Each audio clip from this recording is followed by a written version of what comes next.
তো আজকে বানাচ্ছি আমি ডিমের পিঠে। দেখো কি সুন্দর ফুলে গেছে, আর পেছন দিকটা তো একদম ডোরেমন কেকের মতন হয়েছে। ডিমের পিঠেটা কিভাবে করছি সবই তোমাদেরকে বলবো। দেখো, আর খেতে কিন্তু দুর্দান্ত হয়, নরম তুলতুলে পিঠেটা হয়, আর ঘরোয়া কিছু উপকরণ দিয়েই এই পিঠেটা তৈরি করা যায়। তো বাড়িতে অবশ্যই একবার করে খাবেন। তো কী কী লাগছে আমি বলে দিচ্ছি। নমস্কার সবাইকে, কেমন আছো সবাই? আশা করি সবাই ভালো আছো। পাপি আঁকি নতুন ব্লগ ভিডিওতে, রান্নার ভিডিওতে স্বাগত। তো চালের গুঁড়ো নিয়েছি, আর এখানে নিয়েছি পেঁয়াজ কুচি আর লঙ্কা কুচি, আর কয়েকটা ডিম নিয়েছি, আর নুন আর জিরে গুঁড়ো, হলুদ গুঁড়ো, লঙ্কা গুঁড়ো, ব্যাস, বেশি কিছু মশলা লাগবে না। আর আদা রসুন বাটা অল্প একটু আছে, আর একটুখানি দুধ দেবো, ব্যাস, তাহলেই হয়ে যাবে। আর এই পিঠেটা একবার খেলে মুখে লেগেই থাকবে। তো এই দেখো পরিমাণ মতন আমি নুন দিচ্ছি। তারপরে আমি একটু করে মশলা দিয়ে দেবো, বেশি বেশি মশলা দিলেও ভাল লাগে না, পরিমাণ মতন মশলা দেব। আর আপনারা অল্প মানে কম ডিম দিয়েও করতে পারবেন, কম চালের গুঁড়ো দিয়ে, আর বেশি করলে বেশি চালের গুঁড়ো লাগবে। তো আমি 6টা ডিমেরই করব। তো প্রথমে জিরে গুঁড়ো দিলাম, এবার হলুদ গুঁড়ো দেব, আর লঙ্কা গুঁড়োটা দেব না, কারণ লঙ্কা কুচি আছে, সেই জন্য আর লঙ্কা গুঁড়োটা দিলাম না। বাচ্চা খাবে, সেই জন্য, আমার ছোটো ছেলে খেতে পারবে না বেশি ঝাল হয়ে গেলে। তো একটা চামচের সাহায্যে আমি দেখো ডিমগুলো দিয়ে দিয়েছি, চামচের সাহায্যে একটা ব্যাটার তৈরি করে নিচ্ছি। তারপরে অল্প একটু জল দেব, তারপর আমি দুধ দেব। তো একটু বেশি করেই করছি, সবাই একটা দুটো করে খেতে খেতেই ফুরিয়ে যাবে, সেই জন্য মানে এই পিঠে খেতেই ইচ্ছে করবে, যত দেবে তত খেতে ইচ্ছে করবে। তো দেখো, এইভাবে মেখে নিলাম ভালো করে। এইবারে অল্প একটু জল দেব, জল দিয়ে আবার কিছুক্ষণ নেড়ে নেব, ভালো করে নেড়ে চেড়ে, আর তারপর আবার একটু মানে নরম করে নেব, তারপর দুধটা দেব। আগে আর অল্প একটু জল দিলাম, অল্প অল্প জল দিয়ে আগে একটা ব্যাটার তৈরি করে নিচ্ছি, একটু শক্ত ভাবটা যাতে যায়, তারপর আমি দুধ দিয়ে দেবো। তো এই ডিম আর দুধ দেওয়ার ফলে কি হয়, এই পিঠেগুলো কিন্তু নরম তুলতুলে হয়, যেন কেকের মতন একদম নরম তুলতুলে। এই পিঠেটা খেতে কিন্তু দুর্দান্ত লাগে, একবার নিশ্চয়ই বাড়িতে সবাই বানাবে। তো এইবার আমি একটু দুধ দিব। তো এইভাবে আমি জোরে জোরে করে ব্যাটারটা তৈরি করে নিলাম। এইবার দুধ দিয়ে দিব, আমি গরুর দুধ দিয়েছি, কিন্তু ঠান্ডা দুধ দিলাম। যদি গরম দুধ দেওয়া হয় তাহলে কিন্তু চালের গুঁড়োটা সেদ্ধ হয়ে যাবে, তাতে পিঠেগুলোও উঠবে না তেলের থেকে, তেলে সেই কড়াইয়ে লেগে যায় না, সেই রকম হবে। এটা কিন্তু গরম দুধটা আমি ঠান্ডা করে দিচ্ছি। তারপরে আবার চামচে করে ভালো করে নেড়ে নিলাম।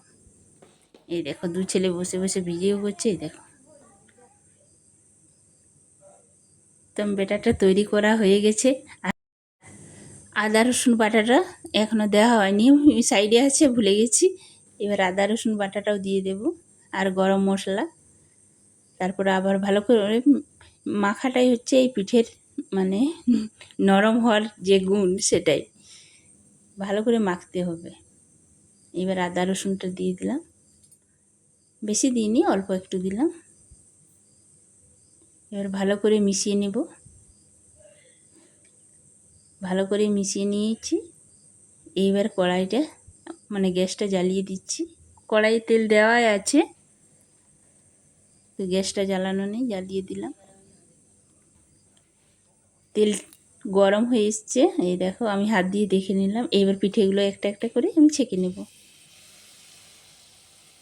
অল্প অল্প দেব। আমি একটা বাটির সাহায্যে দিচ্ছি, হাতার সাহায্যে দিলে আবার ছোট হবে, আমি একটু বড় বড়ই করব। দেখো ফুলছে, দেখছো? এই দেখো, এবার উল্টে নিব, আর কিন্তু কম আঁচ করেই ভাজতে হবে, নাহলে ভিতরে কাঁচা থাকতে পারে। একটু সময় ধরে পিঠেগুলো করতে হবে। এই দেখো, আমার ছেলে বলছে খুব ভালো হচ্ছে। দেখো ফুলেছে একদম কেকের মতন, আমার ছেলে বলছে কেক হয়ে গেছে। তো একটা হয়ে গেছে, আর একসাথে তো আমি দেখাতে পারবো না, এবার একটা একটা হবে, আর আমার একটা একটা ছেলেরা খাবে, আমার বর খাবে, আমার শাশুড়ি খাবে একসাথে। তো আমি একটা দুটোই দেখাতে পারবো, তার বেশি আর দেখাতে পারবো না। মানে এটা গরম গরম খেতেই ভালো, ঠান্ডা হলে এতটা ভাল লাগে না। তো এরকম ধিমি আঁচ করে ভাজতে হবে।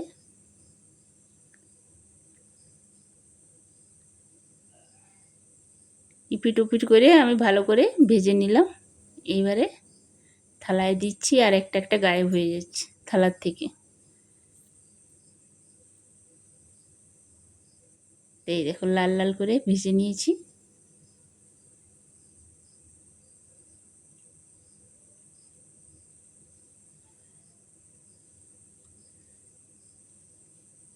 দেখো কি সুন্দর হয়েছে, রঙটা হয়েছে দেখছো, দারুণ লাগছে। আর খেতে দুর্দান্ত হয়েছিল। একবার নিশ্চয়ই বাড়িতে বানাবে সবাই। আর বেশি কিছু উপকরণ লাগে না, ঘরোয়া কিছু জিনিস দিয়েই তৈরি হয় সাধারণ। তো আমি ভালো করে দেখাতে গেছিলাম, তো পড়েই যাচ্ছে। এই দেখো আবার একটা হয়ে গেছে। খেতে সত্যি বলছি দুর্দান্ত হয়েছিল, মানে খেতে মুখে লেগেই যাচ্ছে, এত সুন্দর হয়েছিল। সাথে চা করেছিলাম, চায়ের সাথে খেয়েছি, দারুণ লাগছিল।